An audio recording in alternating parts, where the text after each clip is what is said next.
इस वीडियो में आप इतिहास की 10 ऐसी हैरान कर देने वाली घटनाएं जानोगे जिन पर शायद ही आप यकीन कर पाओ। सो वीडियो को आखिर तक जरूर देखना। नंबर 1, वेस्टर्न रोमन एम्पायर में एक ईसाई प्रीस्ट थे जिन्हें जर्मनस ऑफ ओजेर कहा जाता है।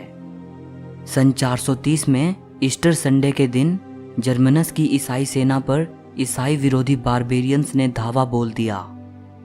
उस वक्त जर्मनस की सेना ने एक साथ मिलकर ऊंची आवाज में एक शब्द बोला, हालेलुया। ये आवाज सुनकर बारबेरियंस की पूरी सेना इतनी बुरी तरह डर गई कि वो बिना लड़े ही भाग गई। नंबर 2, स्पेन के बार्सिलोना में एक व्यक्ति था जिसका नाम सिएते दे सेप्टियम्ब्रे था। इस नाम का मतलब होता है 7वां सितंबर।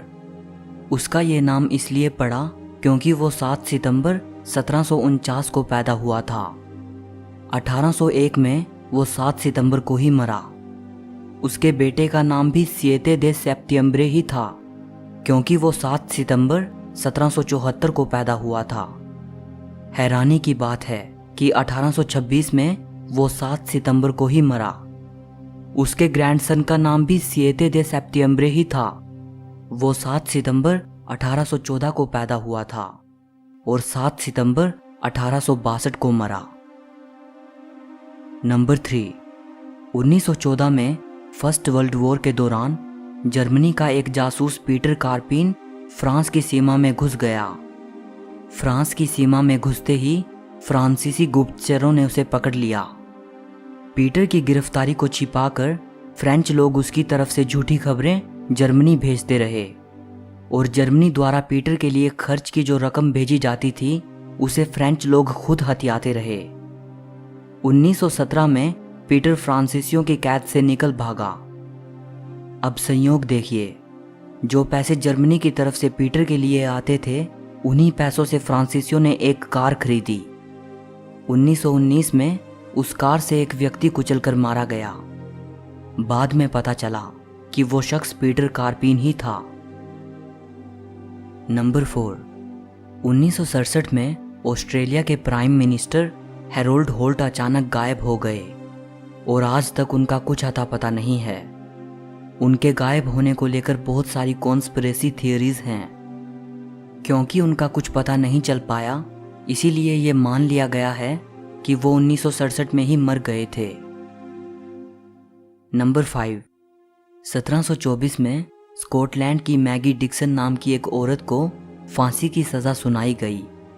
उसका क्राइम ये था कि उसने अपने नाजायज़ बच्चे को तुरंत उसके पैदा होते ही मार दिया था। मैगी को फांसी देने के बाद जब उसे दफनाने के लिए एक कोफिन में ले जाया जा रहा था तो ये पता चला कि वो जिंदा थी। कोर्ट ने यह फैसला सुनाया कि उसे एक बार मृत्युदंड दिया जा चुका है, इसलिए अब फिर से उसे सजा नहीं दी जा सकती। इसके बाद वो औरत 40 साल तक जिंदा रही और उसे हाफ हैंगिड मैगी कहा जाने लगा। नंबर 6, 17th सेंचुरी में मोरक्को में मुले इस्माइल नाम का एक सुल्तान था। उसका ये मानना था कि उसके हाथों से मरने वाला कोई भी व्यक्ति सम्मान प्राप्त करेगा, इसीलिए वो हमेशा अपनी रकाब पकड़ने वाले नौकर का सिर काटकर उसका शुक्रिया अदा करता था। इस तरह उस बादशाह ने अपने 10,000 नौकरों को मार डाला।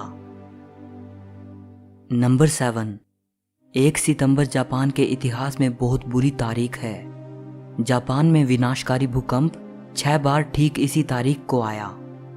सबसे पहली बार 1 सितंबर 827 को, फिर 1 सितंबर 859 को, 1 सितंबर 867 को, 1 सितंबर 1185 को, 1 सितंबर 1649 को और आखिर में 1 सितंबर 1923 को। जापान में सबसे भयानक भूकंप 1 सितंबर 1923 को आया था, जिसमें टोक्यो और योकोहामा शहर तबाह हो गए।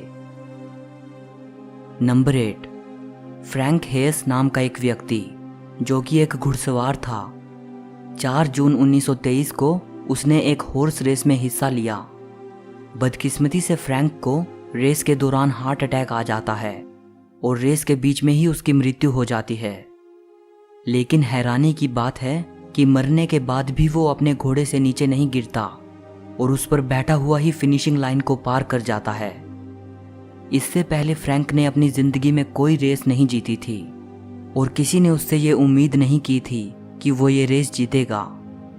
ज़्यादा हैरानी की बात यह है कि वो रेस के बीच में ही मर जाने के बावजूद भी इस रेस में पहले स्थान पर आता है। नंबर 9, 13th सेंचुरी में कैथोलिक चर्च के पोप ग्रेगरी ने यह दावा करना शुरू कर दिया कि जो काली बिल्लियां होती हैं वो डेवल वर्शिप से जुड़ी होती हैं, इसीलिए काली बिल्लियों का वजूद दुनिया के लिए सही नहीं है। पोप के इस बयान के बाद पूरे यूरोप में काली बिल्लियों का सफाया होना शुरू हो गया और धीरे धीरे काली बिल्लियों की तादाद बेहद कम हो गई। इसका नतीजा ये हुआ कि चूहों की तादाद काफ़ी मात्रा में बढ़ गई। माना जाता है कि चूहों का इतनी ज़्यादा तादाद में बढ़ना ही वो कारण था जिसने ब्लैक डेथ महामारी को पूरे यूरोप में फैला दिया था, जिसकी वजह से यूरोप की आधी आबादी ख़त्म हो गई। नंबर 10, 19th सेंचुरी में इटली के एक राजा थे, किंग उम्बेर्तो फर्स्ट। इनका एक हमशक्ल था जिसका नाम उम्बेर्तो सांतिनी था। दोनों बिल्कुल एक जैसे दिखते थे। दोनों इटली के ट्यूरिन शहर में एक ही दिन पैदा हुए थे। इन दोनों की पत्नियों का नाम मार्गेरिटा था। दोनों का ही एक एक बेटा था और दोनों के बेटों का नाम वित्तोरियो था। दोनों इटली के मोन्सा शहर में एक ही दिन बंदूक की गोली से मरे थे। राजा को असैसिनेट कर दिया गया, जबकि उम्बेर्तो सांतिनी का मारा जाना एक दुर्घटना थी। सो इस वीडियो के लिए इतना ही। अगर आपको वीडियो अच्छी लगी हो तो लाइक और शेयर ज़रूर करना और हिस्ट्री से जुड़ी ऐसी ही वीडियो देखने के लिए चैनल को सब्सक्राइब करके घंटी को दबा देना। इससे मेरी नई वीडियो का नोटिफिकेशन आपको मिलता रहेगा। सो मिलते हैं अगली वीडियो में।